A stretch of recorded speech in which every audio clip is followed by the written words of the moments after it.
சாதி ஒரு சாக்கடை. அதே சாதி மதிக்கிறதா இருந்தா போதும், ஆனா அதை வச்சு உயிர்களை கொல்றது இருக்கு சமம். சாதி இல்லையடி பாப்பா, சாதி தாழ்ச்சி உயர்ச்சி சுழல் பாவம் அப்படின்னு சொல்லிட்டு பாரதியார் சொல்லி கொடுத்த ஊரியா இந்த தமிழ்நாடு. ஆனா இப்ப இங்க இவ்வளவு கொடுமைகள், அதுவும் ஆணவ கொலைகள் சாதாரணமா நடக்கிறத பார்த்தா நம்பவே முடியல.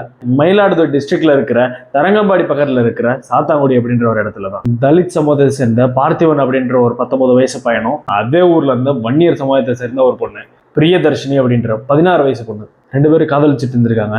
ஆரம்பத்தில் எப்படியே தெரிய வந்து பெற்றோர்கள் கண்டிச்சிருந்திருக்காங்க. ஆனா அதை தாண்டியும் இவங்க காதலிச்சிருந்திருக்காங்க. அந்த பொண்ணோட ஃபேமிலி அந்த பையனை கூப்பிட்டு மிரட்டியிருக்காங்க, அடிச்சிருக்காங்க. இது அவங்க அப்பா அழகெல்லாம் தெரிஞ்சு இதுக்கு மேல பண்ணாத அப்படின்னு சொல்லிட்டு எவ்வளோ வார்னிங்லாம் கொடுத்து அலர்ட் பண்ணியிருக்காங்க.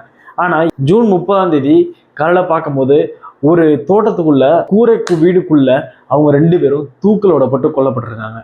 அதுல அந்த பையன் அதிகமா காயப்பட்டிருக்கான். இது ஆணவ கொலைன்னு சொல்லாம வேற என்னன்னு சொல்லுவோம்? அந்த பசங்களே தூக்க மாட்டீங்கன்னு சொல்லுவோமா? இதுதான் உண்மையா இல்லை இன்னும் வேற உண்மைகள் இருக்கா அப்படின்னு சொல்லிட்டு போலீஸ் விசாரிச்சுட்டு இருக்காங்க.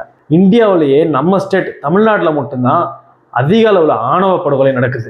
எவ்வளவோ டெக்னாலஜியோ எவ்வளவோ சமுதாயத்துல வளர்ந்துட்டு இருக்கிற இந்த காலகட்டத்துல கூட சாதின்ற ஒரு சாக்கடை மட்டும் இன்னும் அழியவே மாட்டேங்குது. அதை எத்தனையோ பேர் சுத்தம் செஞ்சுக்கிட்டு இருந்தாலும் இன்னும் அது தூய்மையாக மாட்டேங்குது. இல்ல நான் தெரியாம தான் கேட்கிறேன், யாராச்சும் லவ் பண்றதுக்கு முன்னாடி போயிட்டு ஃபர்ஸ்ட் உங்க கம்யூனிட்டி என்னன்னு சொல்லிட்டு கேட்டுட்டு தான் லவ் பண்ணணும் போல இந்த காலகட்டத்தில் எல்லாத்துலயும். அந்த அளவுல ரொம்ப கேவலமா போய்கிட்டு இருக்கு. சாதி ஒரு சாக்கடை. இந்த உண்மை எப்ப புரிஞ்சுக்கிறாங்களோ அப்பதாங்க ஒவ்வொரு உயிருக்கும் மரியாதை இருக்கும். ஜாதிக்கு இருக்கிற மரியாதை கூட மனுஷனோட உயிருக்கு மரியாதை இல்லை. பெத்து வளர்த்த பிள்ளைகளை எத்தனையோ பேர் இந்த மாதிரி செஞ்சுட்டு இருக்காங்க. என்னைக்கு திருந்த போறீங்க? முதல் உங்களை மாதிரி இருக்கிற ஆளுகளை தான் நடு ரோட்ல நிக்க வச்சு கொள்ளணும். இந்த விஷயத்தை பத்தி உங்க மனசுல என்ன தோணுன்றத கமெண்ட் பண்ணுங்க.